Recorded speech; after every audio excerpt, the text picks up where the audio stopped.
Ever feel like you're stuck, like on that hamster wheel? Working, earning, spending, and then back to working again. Hmm. Today, we are going to do a deep dive into Path to Financial Independence and Freedom. I think that's what it was called. Yeah, Path to Financial Independence and Freedom. That's your source material, by the way, to figure out how to escape that cycle. Well, what's interesting is that financial independence, it's not about like swimming in a pool of cash. You know what I mean? It's about having options. Right. Yeah, and your source material, it really hits on this, explaining how it's all about generating enough income from your investments and savings to cover all your expenses, without needing a traditional 9 to 5. Okay. Yeah, So it's not necessarily about becoming a millionaire. It's more about having the freedom to choose how you spend your time. So exactly. instead of like being chained to a desk, you could, I don't know, work on passion projects or travel or just spend more time with family. Right, precisely. And the source material digs into how this choice is fueled by building assets that generate income without needing your constant attention. Yeah. That's passive income. Okay, so passive income. Well, that sounds amazing, but also maybe a bit like a far-off dream. Right. Where do we even begin? Well, the source material outlines a practical roadmap, and surprisingly, it all starts with something a lot of us try to avoid: budgeting. Like budgeting. Yeah, no, I've tried it before, and it always just feels so restrictive. Is it really that important? It is, but maybe not for the reasons you think. Okay. Yeah. The source material frames budgeting as a tool for empowerment, not restriction. It's about understanding where your money is going so you can make conscious decisions about it. Okay. Yeah. Think of it like shining a light on your spending habits. You might be surprised what you discover. Okay, that makes sense. But what if, after I scrutinize my budget, I realize I need to boost my income? Do I need to become a CEO overnight? Not at all. The source material, it provides several income boosting strategies like negotiating a raise or exploring side hustles that align with your skills. Okay. For example, it mentions leveraging skills like graphic design for freelance work Mm. or starting a blog on a topic you're passionate about. Even a small increase in income can significantly impact your journey. Okay, so it's about finding creative ways to increase your earning potential without drastically overhauling your life. Right. Got it. But what do we do with that extra income? Just stash it under the mattress. Well, that's where saving and investing wisely comes in. The source material highlights the importance of putting your money to work. Yeah. It even differentiates between saving, for short-term goals and emergencies and investing, which is all about long-term growth. Okay. Yeah. That's where things get a bit daunting for me. Hmm. Stocks, real estate, passive income streams. How do we navigate all those options? Well, the key is to understand that investing, it isn't about picking random stocks or jumping on trends. The path recommends a specific strategy called index fund investing. Okay. And it's all about spreading your investments across a diverse range of companies. Okay. This minimizes risk and offers steady long-term growth, just like the source suggests. That sounds less intimidating than I imagined. Yeah. But before we even get to investing, isn't there another monster lurking in the shadows that we need to tackle? Uh-huh. I'm talking about debt. Absolutely. The source material is very clear. High-interest debt is a major obstacle to financial freedom. Yeah. Every dollar you're paying in interest is a dollar that could be building your future. So how do we escape the clutches of debt? Should we focus on paying it off before even thinking about saving or investing? That's a question a lot of people grapple with. Yeah. The path advocates a balanced approach. Build a small emergency fund first, then aggressively tackle high-interest debts while making consistent contributions, however small, to your investments. Okay, so we're juggling debt repayment, emergency savings, and investments all at once. That sounds like a lot to manage. Is it even possible for the average person to achieve financial freedom with so much to juggle? That's where the mindset shift that the source emphasizes comes into play. This isn't just about numbers. Yeah. It's about changing your relationship with money.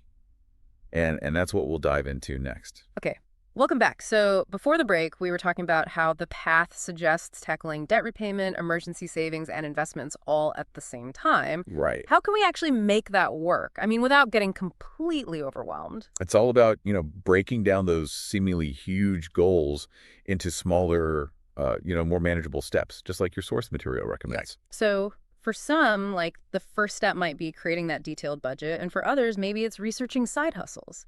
Right. The key is to just identify what feels most motivating and achievable for you right now. Exactly. And as you build momentum in one area, it often creates a ripple effect, you Hmm. know, motivating you to tackle other aspects of your financial journey.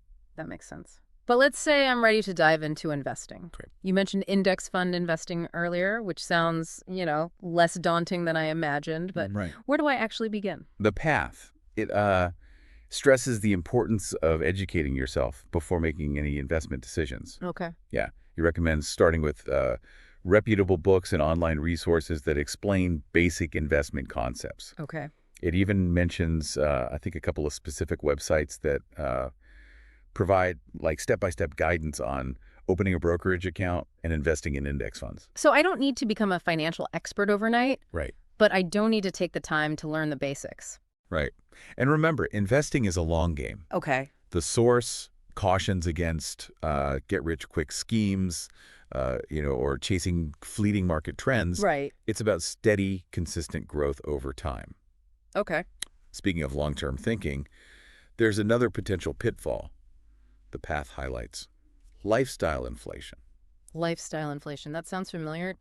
Can you remind me what that is? It's this sneaky tendency to increase your spending as your income grows. Yeah, okay. Imagine you get a promotion, suddenly, you feel like you can afford a nicer car, a bigger apartment, more frequent dinners out. Right. Before you know it, you're back to living paycheck to paycheck despite the higher income. Oh, yeah. Yeah. The source, it provides a really relatable example. It talks about how people often upgrade their phone every time a new model comes out, even though their old phone works perfectly fine. Like a Right. classic case of lifestyle inflation. Ouch. That hits close to home. I'm definitely guilty of upgrading my phone more often than I should. How do we avoid falling into that trap? The path suggests implementing a strategy it calls conscious spending. Okay. It's about asking yourself whether a purchase truly aligns with your values and long-term goals, or if you're simply trying to keep up with the Joneses. Oh. It encourages you to prioritize saving and investing first, then allocate a portion of your remaining income to discretionary spending. So it's not about depriving ourselves, Right. but about making mindful choices with our money. Exactly. It's about finding a balance that works for you. Mhm. Maybe you decide to brew your own coffee instead of hitting Starbucks every day, Okay. but you still allow yourself that occasional fancy latte as a treat. I like that. It's about being intentional with our spending, not punishing ourselves.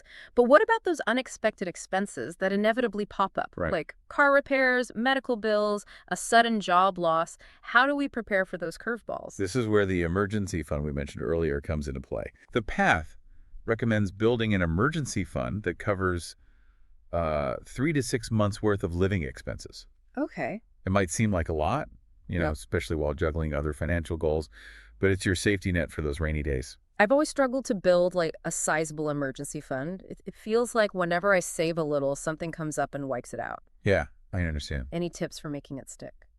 The path offers a really helpful tip. Automate your savings. Okay.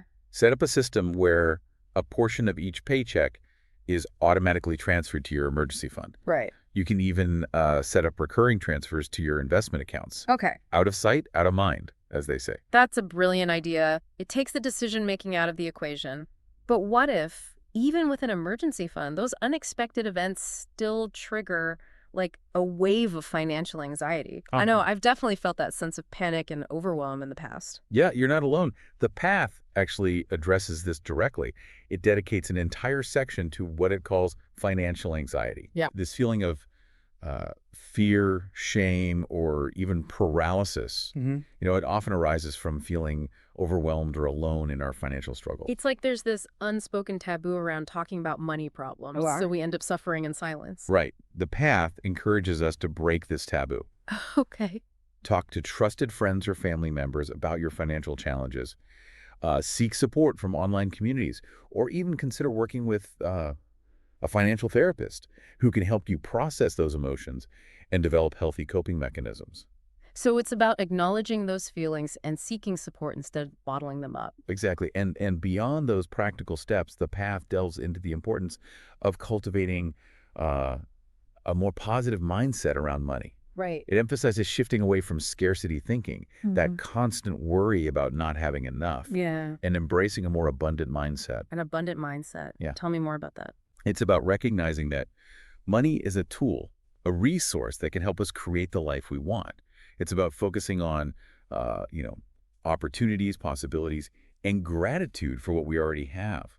The path even suggests practicing gratitude exercises, where you regularly acknowledge and appreciate the financial blessings in your life. That's a really interesting concept. It's about shifting our perspective from fear and lack to abundance and possibility. Right. But even with a positive mindset, let's be honest, there are still potential pitfalls along this journey, right? Absolutely. And that's what we'll explore in the next part of our deep dive. Welcome back. So before we start talking about the potential pitfalls, we were talking about shifting to an abundance mindset. Right. But even with a positive outlook, there's still challenges and setbacks, Oh, right? absolutely. Life throws those curveballs. Right. And those curveballs often come with, a financial impact.